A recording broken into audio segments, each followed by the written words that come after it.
Hey guys, so the Maximum Ride movie dropped recently, and it was kind of a surprise to the fandom because we were all expecting a mini-series from which we had heard nothing about for months. And at the last second, they were like, JK, it's a movie, here you go. And we didn't have much time to prepare ourselves emotionally, but it's out, and I watched it last weekend, and I hate to say it for some reason, but I didn't hate it. Like, I bet a lot of people did.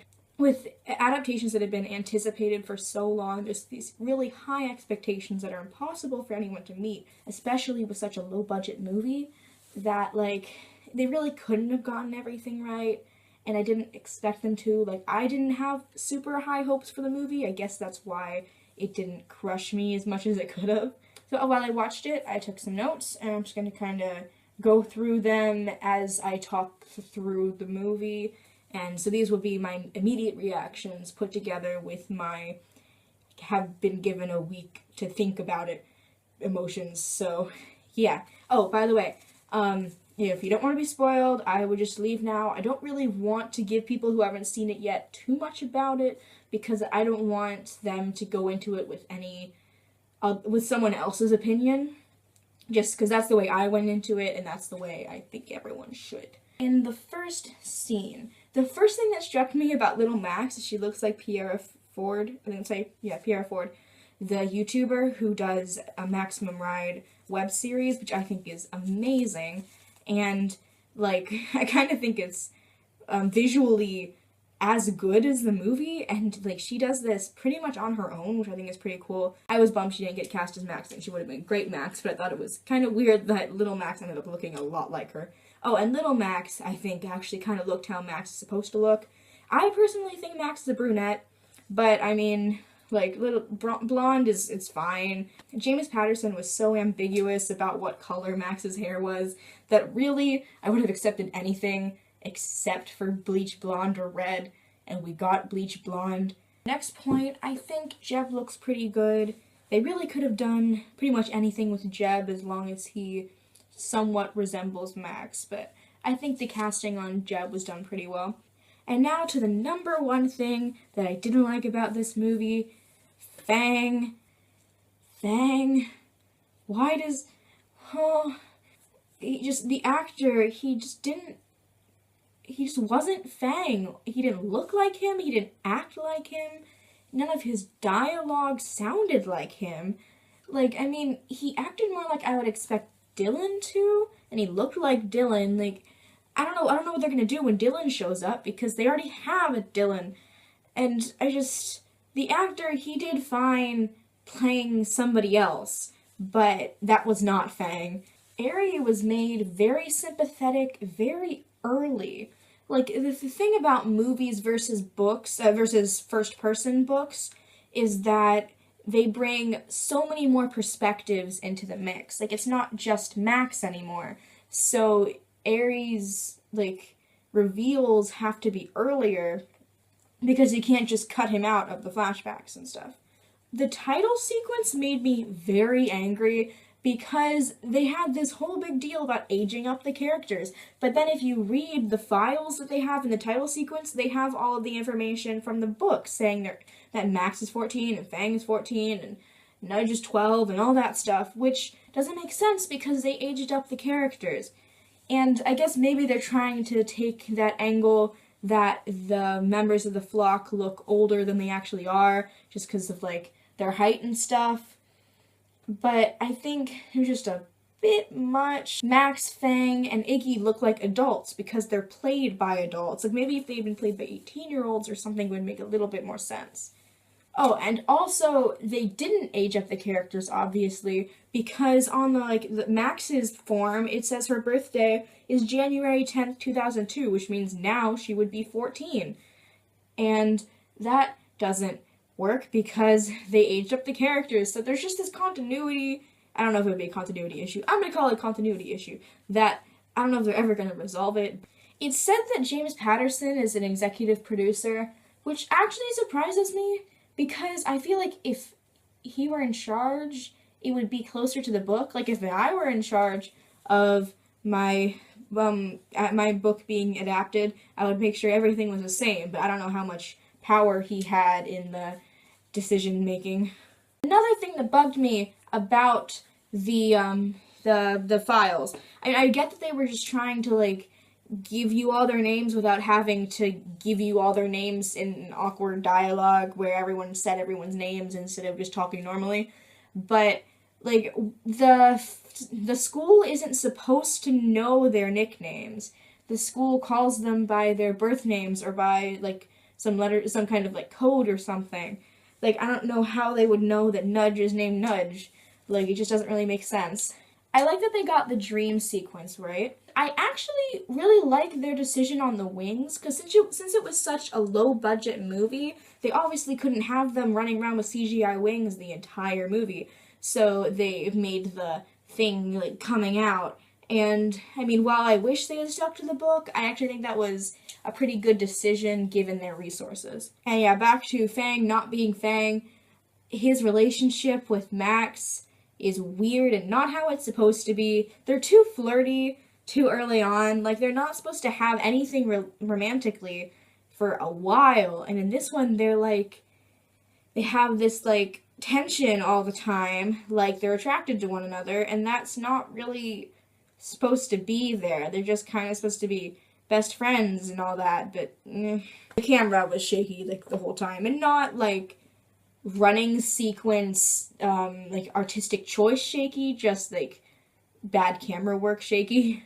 Oh, by the way, I love Nudge. Sabajun, I'm gonna pronounce it Sabajun, I'm not sure if that's right. I think she was a perfect Nudge, and while she's too old, obviously, just, I just think she captured Nudge so well. She could have been a bit more talkative. I love how much Nudge's character was, like, explored in this movie, because Nudge doesn't, I mean, with the books being first person, you don't really get as much of that in the books. And also, I think Max was being a little bit harsh to Nudge when she was, like, shopping, or wanting to go shopping. Like, I don't think Max really would have reacted like that. Like, she would have said no, but she wouldn't have, like, screamed at her like the actress did. Like, that doesn't really, I don't know, I thought that was a little bit weird. A quick little thing. I noticed watching the movie that Max's fashion is, like, very similar to Brianna's, another person who's on this channel. I don't know, I found that kind of cool. The comment that Iggy made, like, I may be blind, but yada yada yada, is so stupid. Like, that's not the way you tell the audience that someone is blind. Like, first of all, if you had, like, read things during the opening sequence, you would know already. But, like, just let it happen like it normally would be. Like, I doubt that people who are blind are like, oh, by the way, I'm blind. Hey, person I've known my entire life, I'm blind. That just, The effects are comically bad, which, yeah, I mean, I can't get too upset about it because, like, it was a low-budget movie, but it was just kind of funny to watch, like, the slow-mo and, when, like, Max was drawing at the beginning, or not, sorry, when Max was, like, drawing in a flashback, that kind of was, like, I don't know, she never mentioned being into art in the books, so I just don't know why they would have chosen that as a thing she should be doing. It was very obvious that Ali Marie Evans is Canadian. Like, she didn't even try to hide her accent. And it's not that hard. Like, it was only obvious when she said sorry. And, I mean, I can say sorry, so can't she say sorry? Ella. Don't even get me started on the casting choices for Ella. Like, was Janice Patterson even there? Did they read the book? She's supposed to be a blonde 12-year-old. And then we have this brunette, like, 20-year-old. And why? Oh, Fang. He talks too much. Fang's not supposed to talk. He's supposed to look at Max, and then they can, like, communicate with their looks. And then sometimes when he and Max are alone, he'll talk a little bit. But he's not supposed to be as talkative as Fang is in the movie. And, yeah. Okay, so you know that scene in the movie when they're, like, in the shack that they found, and Max and Fang are, like, about to kiss, and then Fang hears something and just puts his hand on Max's mouth and they don't kiss. Oh my gosh, I died. I was laughing so hard. I just thought it was hilarious. And I don't know even why they were about to kiss anyways. Like, they were just having a conversation, and then it was like, well, I mean, you're my romantic interest, so better kiss. But they're not supposed to for a long time. And I wasn't really sure at first about which books this movie would be, but it, like, with the ending and stuff, it appeared to just be the first book, meaning that they aren't supposed to kiss for like 2 more movies. I think my favorite scene in the movie was probably the conversation between Jeb and Max, where he's like, "Join the dark side, Max." I thought it was so funny because, like, the cookie thing was so over dramatic. Like, they walk in, and she walks in, and then the camera just pans to the cookies, like they would pan to, like, a weapon or something. Like, it was so important, and there's just cookies. And that line where Max said "home sweet home," that was what made the movie. I don't think I would actually like the movie or Allie Marie Evans as Max if I hadn't heard her say that line, because in that moment she just personified Max so well, and I hope she continues to act like that and bring that sarcastic side, and I just loved it. Like, if you guys haven't seen the movie and you don't intend to, just watch that scene and you will know why I think that Allie Marie Evans is actually a pretty good Max. And then the line, like, "I don't like chocolate chip cookies anymore," was a bit dramatic. So you know that scene earlier in the movie where they're sitting at the dining room table, and then Max comes in and Angel tells Max Nudge's plan telepathically? I loved that. Thought that was like totally something they would actually do. And then later on, when Max is like yelling like, "We have to join Jeb," but then in her mind she tells Angel that's not actually what they're gonna do. I don't remember if that was actually in the book, but I liked it. I thought that was really cool. And that part where, like, some person at the school called them weapons, I was a bit confused because I didn't think that was their purpose. Like, I don't remember that being the reason the school made them, but I don't know. Max, once again, she was just so fearless and sassy. Like, in the beginning of the movie, I was kind of worried, but over, like, the course of filming, Allie got, like, much better at being Max. And I think towards the end, she just really got that character. So if they make a sequel, I'm interested in how, like, she'll continue to be Max. So when I keep on saying, you guys might not even seen the movie yet, and I'm like saying, you know. There's that scene where Gazzy makes a bomb, which kind of confused me because he gets chemicals and makes a physical, like, solid thing. I don't know. It's Gazzy. He can make anything into a bomb. But he puts on goggles, and that little thing bothered me more than it should, just because I know Gazzy, and he would not wear goggles. Like, he would, he's a 8. He's an 8-year-old kid. He wouldn't put on safety goggles. And then in that final scene, where they're in the wood, or on the cliff, and they're all hanging out, talking about what the next move is gonna be, and then, like, Max and Fang are having a moment, and then they're, like, about to kiss, and Iggy's right there, and then he's like, "You guys don't." Like, "Wait, what? You're blind, how?" And he's like, I can hear and sense things, I'm not an idiot." And I liked that. Iggy would totally do that. But my final comment, the last thing I wrote in my notes while I was watching it, was that I think the flock needs to work on their chemistry.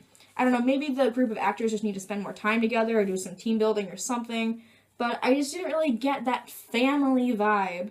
Like, I think in that first scene with the dining room table and stuff, it was pretty good, but they just don't feel like a real group yet.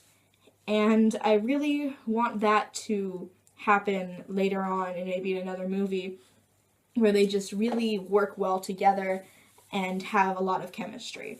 So my final thoughts on the movie, I would say, ignoring the fact that the effects were really bad just because it's a low-budget movie, I'd give it maybe, like, a 3 out of 5, because I liked it. Thought it was pretty good, maybe a 4. But, putting it on par with other, like, high-budget films, I'd give it maybe, like, 1 or 2, just because the effects, they were not good, but I didn't really expect them to be, considering that it was supposed to be a web series. It wasn't even going to be a movie. I'm not even sure if it was in theaters, maybe in just a few, and it was, like, basically the equivalent of a straight-to-video release, except the except the 2016 version of a straight-to-video release, a straight-to-iTunes release, which I was okay with because it means I could watch it right away in the safety of my living room.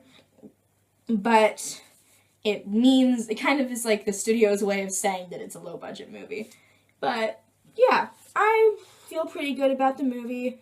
I liked Alan Marie Evans as Max. I liked pretty much all the members of the flock as their characters except for Fang. And I don't think it was because the actor was a bad actor. I just think he was a bad Fang.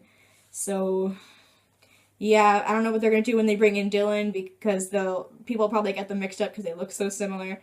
Oh yeah, another thing on looks, all the characters looked pretty well. Like, I'm close to their characters except for Ella and Fang, obviously. And then Iggy didn't really look like his character, but I'm just gonna let that pass because I think he acted like it. And Max, she was tall, and I think she has the right eyes. I think Alan Marie Evans has brown eyes. I don't know, but her hair, like, I know that she's naturally a brunette, I think, or maybe she's blonde. I don't know. She could naturally, with her natural hair color, she could be Max. But with the bleach blonde, that bothered me because no, Max wouldn't bleach her hair. Like, Max doesn't care what she looks like. I don't think, and also where would she get the supplies to bleach her hair? So I think the actor should have just worn a wig or dyed her hair back or something, because, like I said before, I would be okay with any color except for, like, obviously fake or redhead. Alright, so thanks for watching my review. If you guys want to check out the Maximum Ride movie, it's on iTunes for only $10 or $9.99 or whatever. Really cheap for a movie on iTunes. And yeah, I think it was a pretty good movie, so even if it wasn't exactly how I would like it to be, it was still really entertaining. So go check that out, and bye!